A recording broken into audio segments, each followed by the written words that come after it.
Life According to X here. So today we are doing another interview in the series of mental health. So today we have Amanda. She's my best friend, and you've probably seen her in one of my other videos. But yeah, so let's just get right into it. I'll ask you a series of questions, and please answer honestly as best as you can. Okay? Sounds good. Okay. So, first question we have is, do you have a mental illness? I would not say that I have a mental illness at this time, but I can say that, well, it's tough to say if I've actually been cured. Maybe I can say that I haven't been cured, because I can't cure myself miraculously, but I experience anxiety frequently. I've learned how to deal with it. I've experienced depression, but I've never had suicidal action. I've never been suicidal, but I've thought about suicide a long time ago. I've been through downs in my life where I just, didn't want to get out of bed. I didn't know what to do with myself. No motivation. But I think that a lot of people go through that and then they get out of it. I mean, I've been through that a few times in my life. I'd never want to be back to that point again. It's miserable. But I can say that I'm coping with anxiety a lot better now. So I can't say that I don't have any illnesses completely, because sometimes it's hard. But yeah, I can say that I deal with some general anxiety. I guess you could say that. Okay. Next question. What would you say is your mental health status? I would say I'm pretty fair. I'd say I'm in a good place in my life. I have my friends, my family, my fiance, and those people mean the world to me.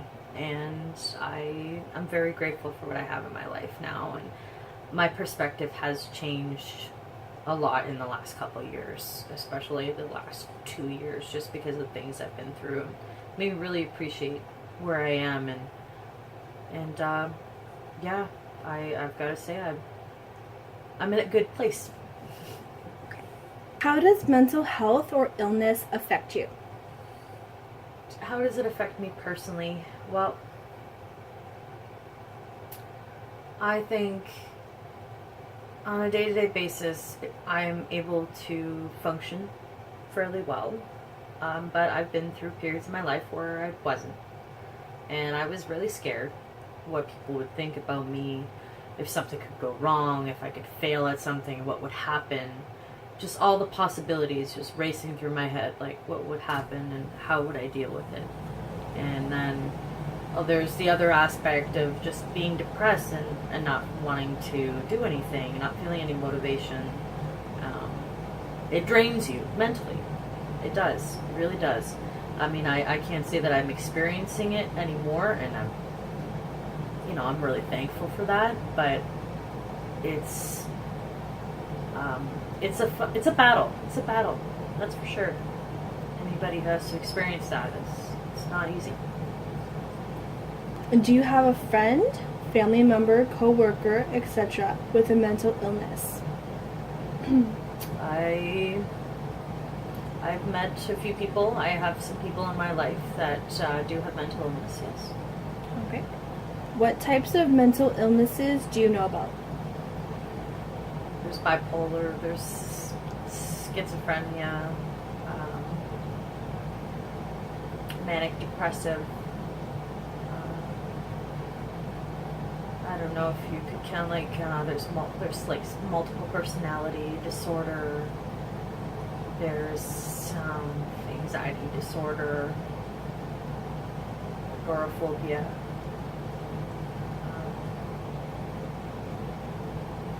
Those are the ones that I think I can list at the moment. Okay. What is depression to you? As I sort of mentioned, just lacking motivation, drive, feeling drained mentally, physically, not wanting to get out of bed sometimes, feeling sore, feeling just empty inside and sad and kind of lost. And sometimes it can lead to suicidal thoughts and feelings of just worthlessness and not knowing what to do anymore. What is anxiety to you? I feel a lot of anxiety can be caused by the fear of the unknown.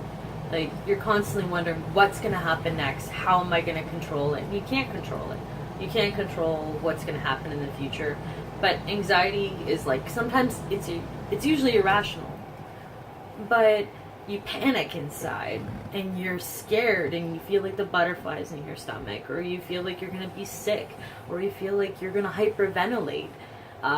It can come in all form of extremities. Like, it can be one extreme to the other, but I think that everybody experiences a form of anxiety, but some people experience it worse than others. Okay. What is social anxiety to you? I would say that would be when you're extremely afraid of being around other people, being in a large group of people, worried about their opinions, not knowing how to voice your thoughts openly without being judged, and also like just being scared, and like when you want to say something, nothing comes out, and you're stuck. It's just like you're stuck in a room or in a group of people and you don't know what to do because you're scared. You're just afraid of them, in a way. Afraid of yourself, too, I guess. What is agoraphobia to you?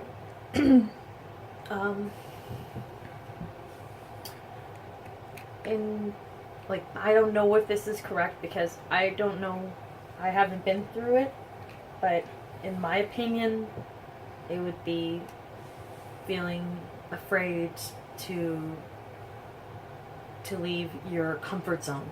To be afraid of leaving your home because you don't know what's lurking outside. You don't know what the possibilities are of leaving your area where you feel safe. Your home is like your safe haven, I guess you could call it. And once you leave that, you don't know what could happen. So I guess that's really what agoraphobia comes down to, is that you're scared of the worst possibility happening to you once you leave. But then, that's, I think, what it seems like to me, is just being really afraid of the unknown and what happens when you leave your comfort zone and leaving your home and what you know and what you feel safe with.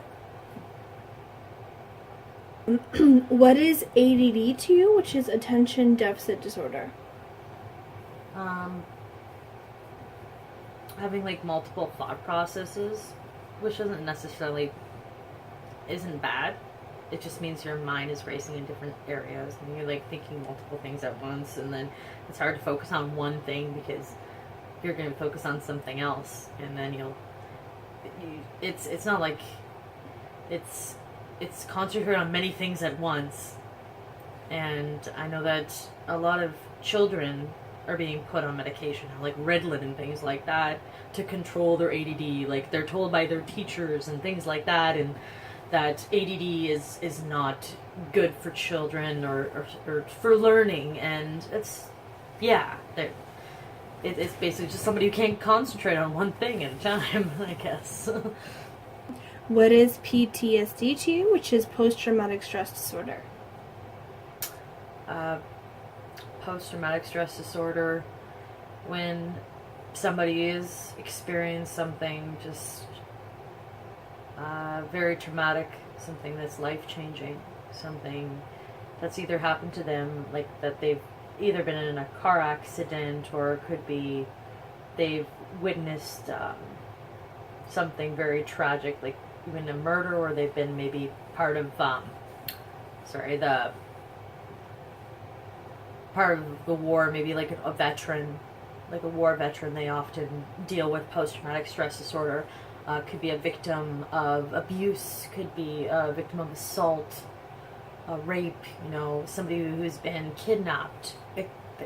molested, there's so many different things you could have gone through. You're just witnessing something very traumatic could cause you to suffer from post-traumatic stress disorder. Just, you know, we don't understand, I guess, because some people are lucky not to have to go through those type of things in their lives, and they don't know.